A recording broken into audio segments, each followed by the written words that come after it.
తెలంగాణ రాష్ట్ర రైతు సంఘం ప్రధాన కార్యదర్శి ఆర్ఆర్ అన్వర్రెడ్డి గారు ప్రస్తుతం మనతో పాటు ఉన్నారు. రైతుల తరపున పోరాటం చేస్తున్నారు. వారికి కావాల్సిన హక్కులు, రైతులకు కావాల్సిన హక్కులు ఇవ్వటం లేదు, హక్కులను తొక్కేస్తున్నారు.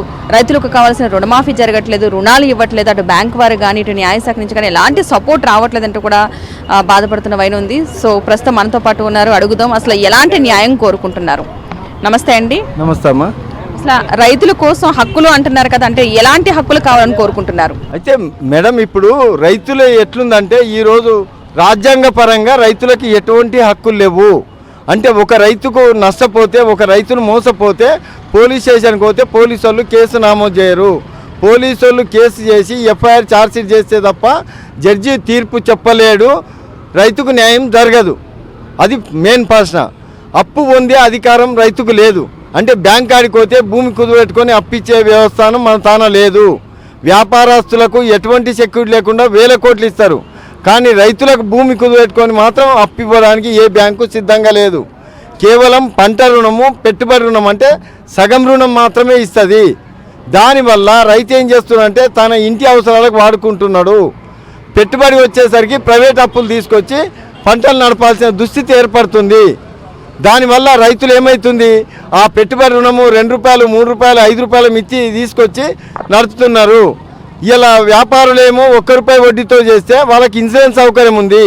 రైతుకు ప్రైవేట్ అప్పుతో చేస్తే మిత్తులు పెరిగిపోతున్నాయి. పంటలు నష్టపోయినప్పుడు ఆ రైతు ఏం చేయాలనో అర్థం కాని పరిస్థితి.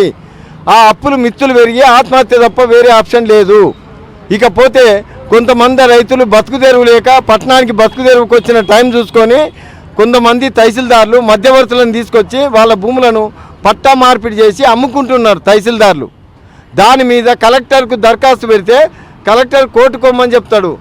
అంటే పోలీస్ స్టేషన్కు అన్యాయం జరిగింది, ఇవాళ ₹1,00,00,000 భూమి పోయింది, పోలీస్ స్టేషన్కి పోవద్దంట. దానివల్ల ఏ కోర్టు న్యాయం చెప్పదు. పోలీసు వాళ్ళు ఎఫ్ఐఆర్ ఛార్జ్షీట్ చేస్తే తప్ప రైతుకు న్యాయం జరగదు, కోర్టు జడ్జిమెంట్ ఇవ్వదు. ఆ రకంగా ఈరోజు పరిస్థితి ఏముందంటే రైతు ఆత్మహత్యకు తప్ప వేరే ఆప్షన్ లేదు. ఇలా సీలింగ్ యాక్ట్ భూమి తెచ్చింది కాంగ్రెస్ గవర్నమెంట్, కానీ సీలింగ్ యాక్ట్ ఏముంది, ఎంఆర్ఓ ఇష్టం వచ్చినోడికి పట్ట చేసేస్తాడు. ఆ రోజు ప్రభుత్వం పంచింది దేవుడెరుగు, ఈరోజు ఇష్టం వచ్చినోడికి వాడు అమ్మ వేసుకుంటున్నాడు. దానివల్ల ఏమవుతుంది, ఆ భూమి ఎందుకు కాకుండా పోతుంది. ఇప్పుడు వాడు ఎవరికి చెప్పుకోవాలి? పోలీసు వాడు న్యాయం చేయడు, కోర్టు న్యాయం చేయదు, bank court loan ఇయ్యడు.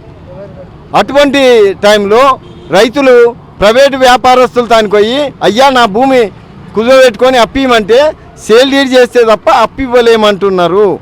Sale deed చేస్తే అప్పిస్తున్నారు. ఎట్లా? నీవు సేల్ డీడ్ అంటే అమ్మినట్టు రీసైన్ చేసిన తర్వాత అప్పిస్తారు. ఇవ్వకుంటే దిగకపోతే వాళ్ళని ఎవ్వడు పట్టుకోడు. దానికి పోలీస్ స్టేషన్కి పోతే కేసు నమోదు చేయరు. అంటే ఒక రైతుకు, ఒక వ్యాపారికి 1000 రూపాయల దొంగతనం జరిగితే పోలీసు వాళ్ళు వెంటనే ఎంటర్ అవుతారు, కానీ ₹1,00,00,000 పోయిన రైతుకు పోలీసు వాళ్ళు ఎంటర్ కావడం లేదు, ఎఫ్ఐఆర్ చేయడం లేదు, ఛార్జ్షీట్ చేయడం లేదు. దానివల్ల కోర్టు పట్టించుకోదు. సివిల్ కేసులు 3 ఏళ్ళ లోపలనే ఇవ్వాలి. వాడు సివిల్ కేసు పెట్టుకుంటే ఎవిడెన్స్ కావాలి, ఎవిడెన్స్ వంతాన ఏమి ఉండవు. నువ్వు ఏ ప్రకారంగా మోసపోయినని చెప్పుకోనికి ఇంతాన ఎటువంటి ఆధారాలు ఉండవు.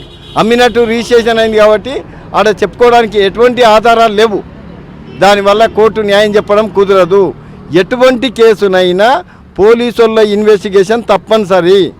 పోలీసు వాళ్ళు ఇన్వెస్టిగేషన్ చేసి ఎఫ్ఐఆర్ ఛార్జ్షీట్ దాఖలు చేస్తేనే కేసు అవుతుంది, అప్పుడే రైతులకు న్యాయం జరుగుతుంది. కాబట్టి ప్రభుత్వం వెంటనే రైతుకు అన్యాయం జరిగిన వెంబడే పోలీసు వాళ్ళు ఎంటర్ కావాలి, ఎఫ్ఐఆర్ చేసి క్రిమినల్ కేసు నమోదు చేయాలి. అప్పుడు రైతుకు భద్రత కలుగుతుంది. ఇలా అసైన్మెంట్ ల్యాండ్ చట్టం తెచ్చింది కాంగ్రెస్ గవర్నమెంటే తెచ్చింది, కానీ ఆ భూమిని ఇలా సర్వేర్లు వస్తారు, దీనికి ఇది టీ పని లేదు మేము కొలిచి ఏమంటారు. నీకు 3 ఎకరాలే ఉందని ఎండార్స్మెంట్ ఇస్తారు, నీకు 2 ఎకరాలే ఉందని ఎండార్స్మెంట్ ఇస్తారు. తద్వారా ఈరోజు ప్రజలను మోసం చేసినట్ట కాదా అని నేను అడుగుతున్నా.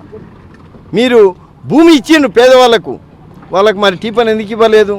కలెక్టర్కు దరఖాస్తు పెడితే కూడా సర్వేర్ల మీద యాక్షన్ తీసుకోరు. అటువంటప్పుడు ఆ రైతు ఏం కావాలి? ఉదాహరణకు నేను చెప్తున్నా, ఒక జిల్లా రైతు సంఘం నాయకుడిగా నేను నా ఇంటి అవసరాల నిమిత్తం నా భూమిని 2 ఎకరాల భూమి కుదవబెట్టుకున్నా. వాడు సేల్ డీడ్ చేస్తే తప్ప నేను అప్పియనన్నాను, నేనే బాధితుని. ఆ 2 ఎకరాలు తీసుకొని వాడు పట్టా చేసుకొని ఫరారైండు. 4 సంవత్సరాలు పోలీసు వాళ్ళ చుట్టూ తిరిగినా ఎఫ్ఐఆర్ చేయడానికి ఒప్పుకోలే. నేను ఒక జిల్లా రైతు సంఘం నాయకుడు అని తెలిసిన తర్వాత అప్పుడు ఎఫ్ఐఆర్ చేశాను. ఛార్జ్షీట్ చేయడానికే సంవత్సరం పట్టింది. ఆ అప్స్టాండింగ్ నిందితులను అరెస్ట్ చేయమని పోలీసు వాళ్ళని అంటే వాళ్ళని పట్టుకురావడానికి పోలీసు వాళ్ళు సిద్ధంగా లేరు. కోర్టుకు అప్పచెప్పాలి కదా, చేయరు. దానికి నేను మా సిపిఐ కూనంనేని సాంబశివరావు తానికి పోయి ఎస్పీకి ఫోన్ చేసి చెప్పించి ఈ కేసులో మీరు తలదూర్చండి అని ఆయన స్వయంగా చెప్పితే ఎస్పీ సిఐకి ఇచ్చిన నువ్వు కలుపు అన్నది.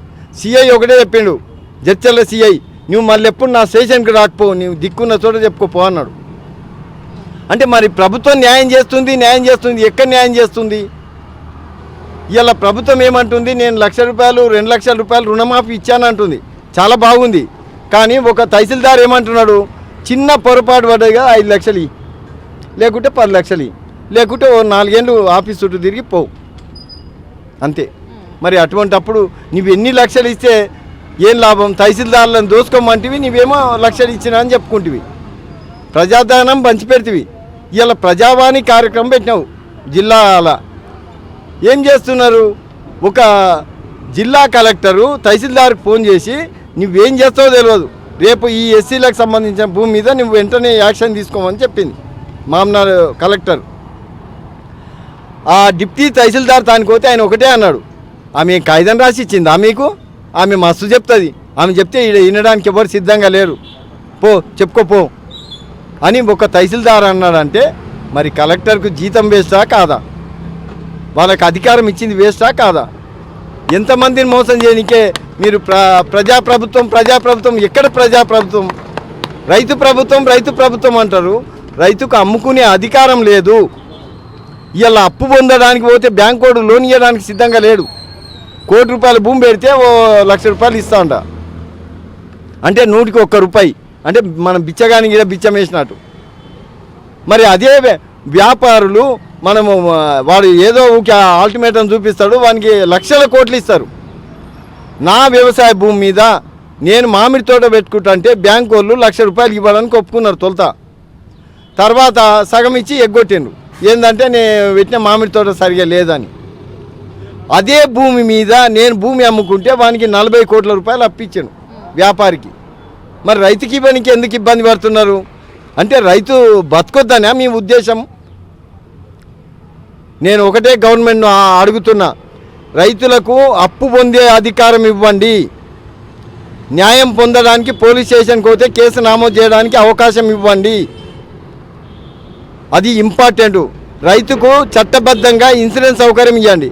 ఉదాహరణకు మొన్న టీవీలో వచ్చింది ఖమ్మంలోనంట, ఏంది మిరపకాయల మొత్తం ఎండిక కాలిపోయింది.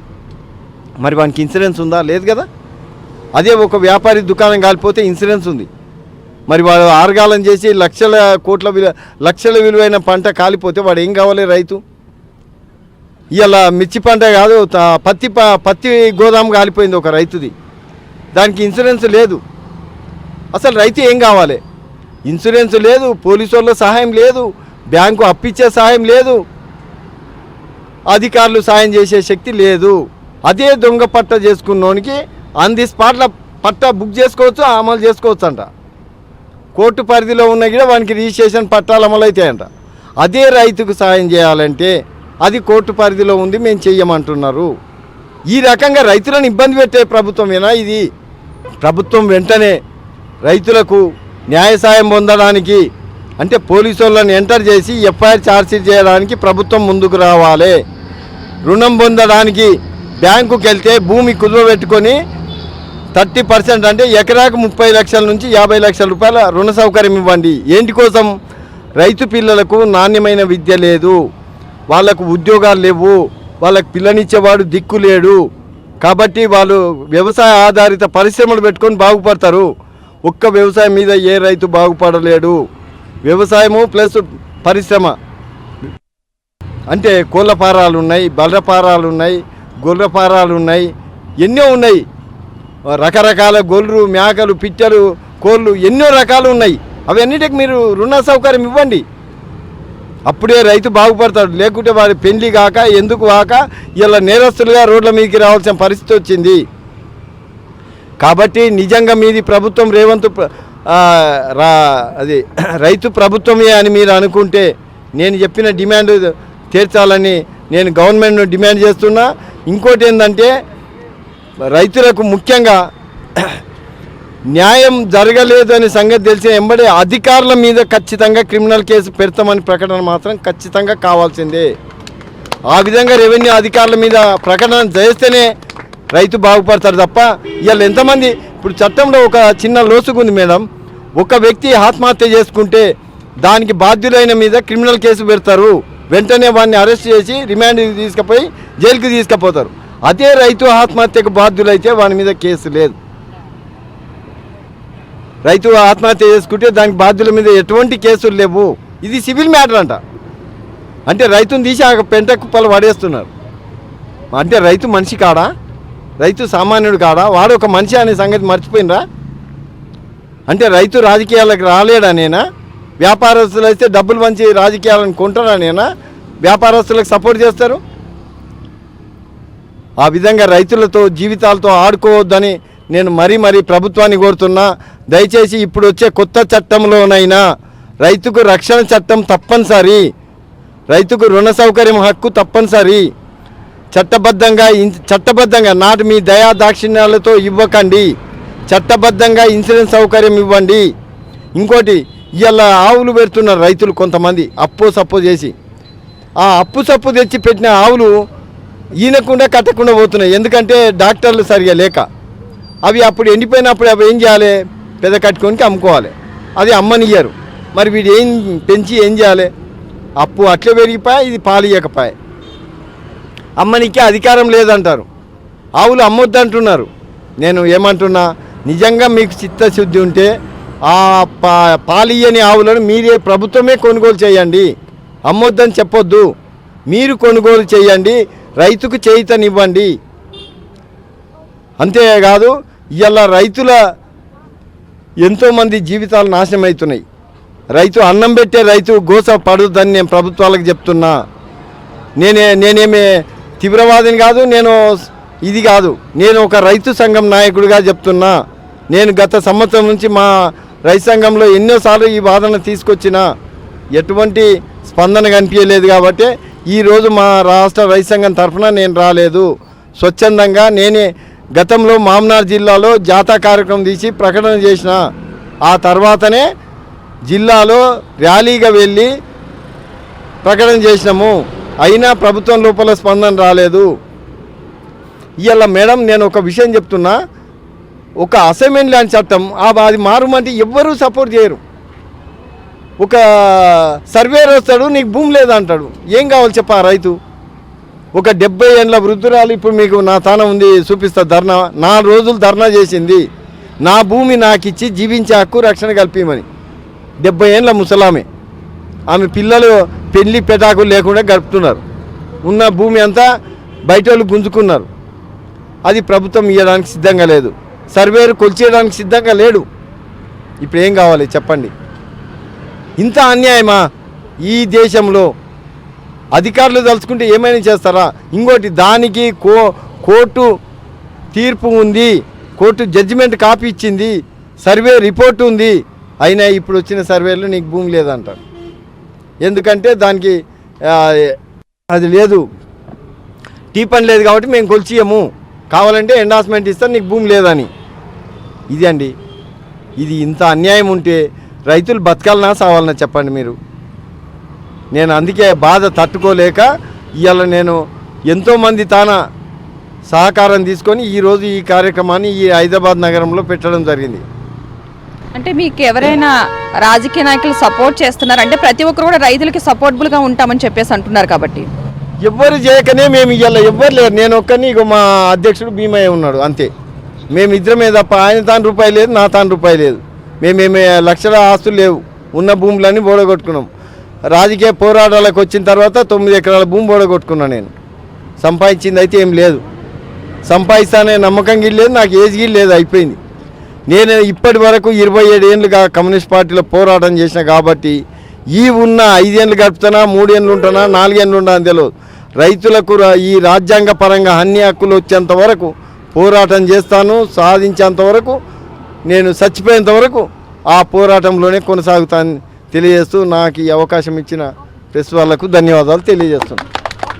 మొత్తంగా అంటే రైతులకు సంబంధించి ఎక్కడికి వెళ్ళినా సరే ఆదరణ కొదువవుతుంది. అంతేకాకుండా కనీసం రుణం కోసం వెళ్ళినా సరే బ్యాంకుల నుంచి కూడా ఎలాంటి రెస్పాన్స్ రావట్లేదు.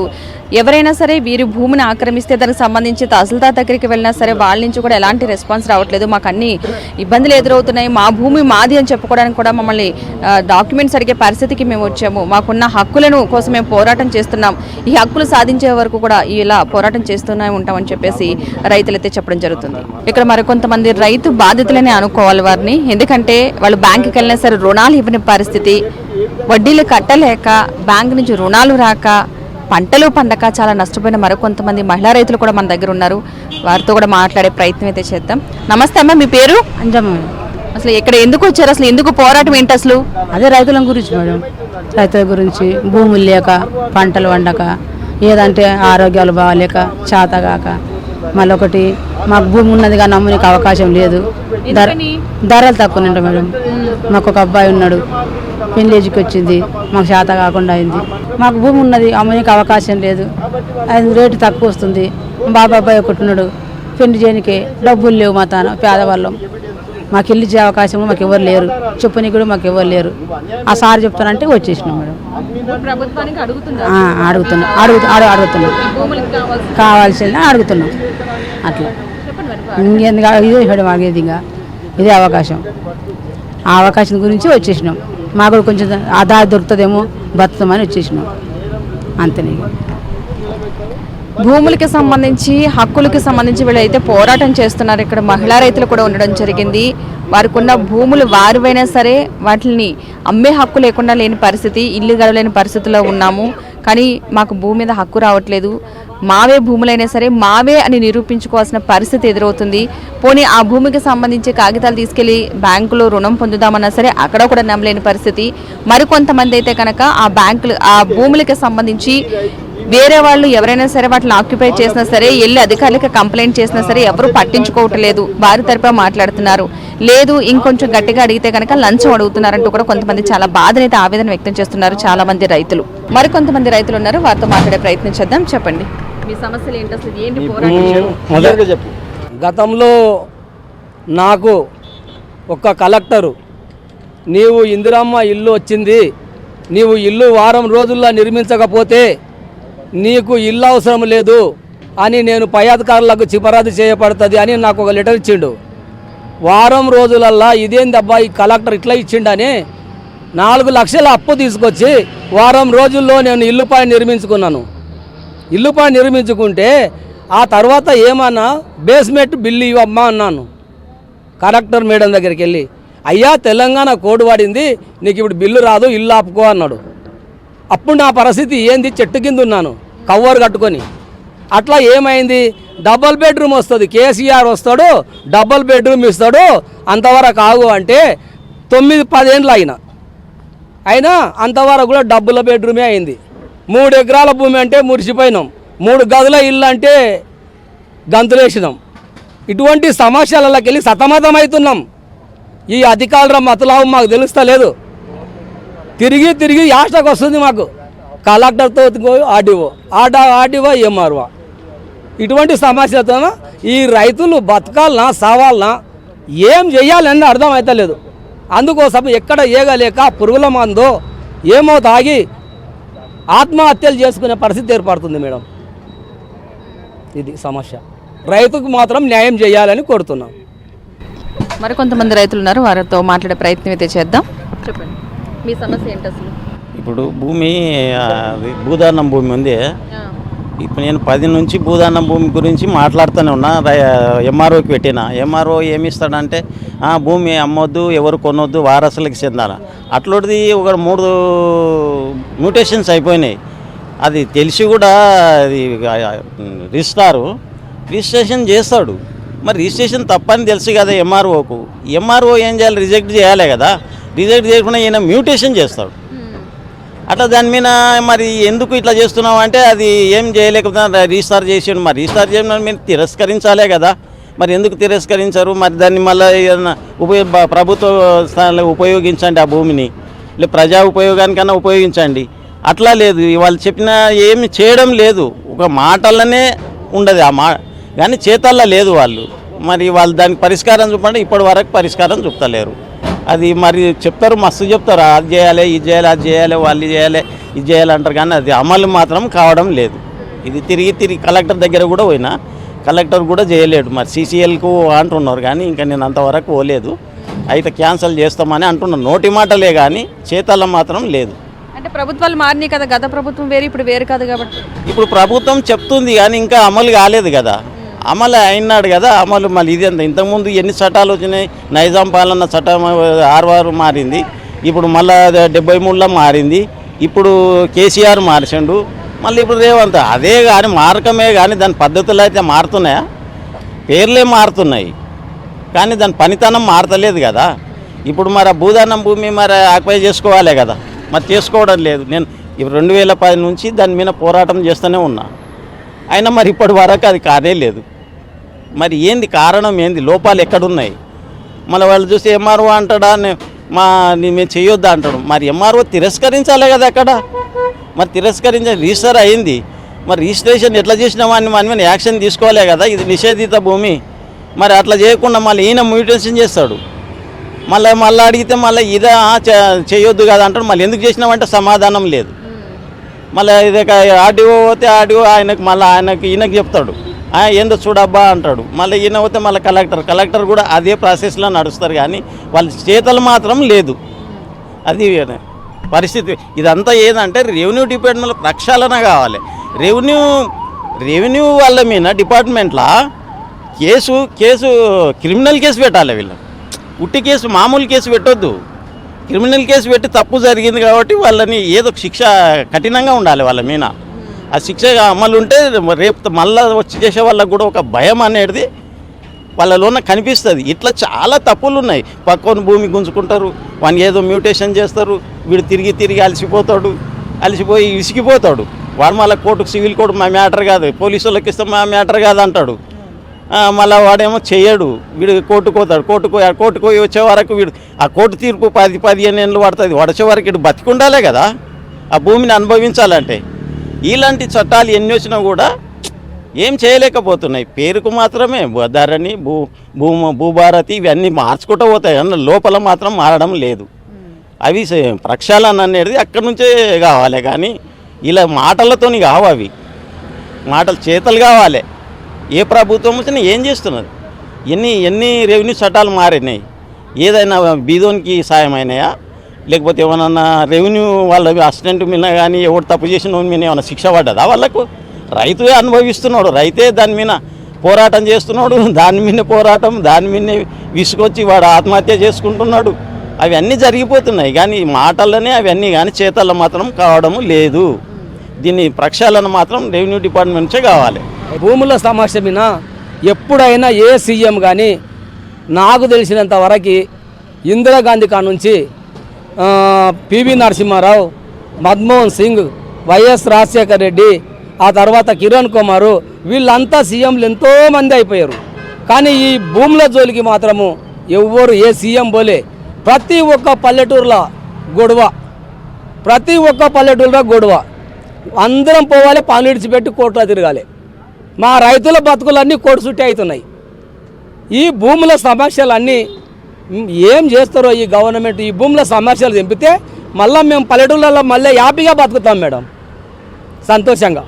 కానీ ఈ భూముల వల్లనే ముఖం ఒకరు చూసుకోకుండా అయిపోయినాం.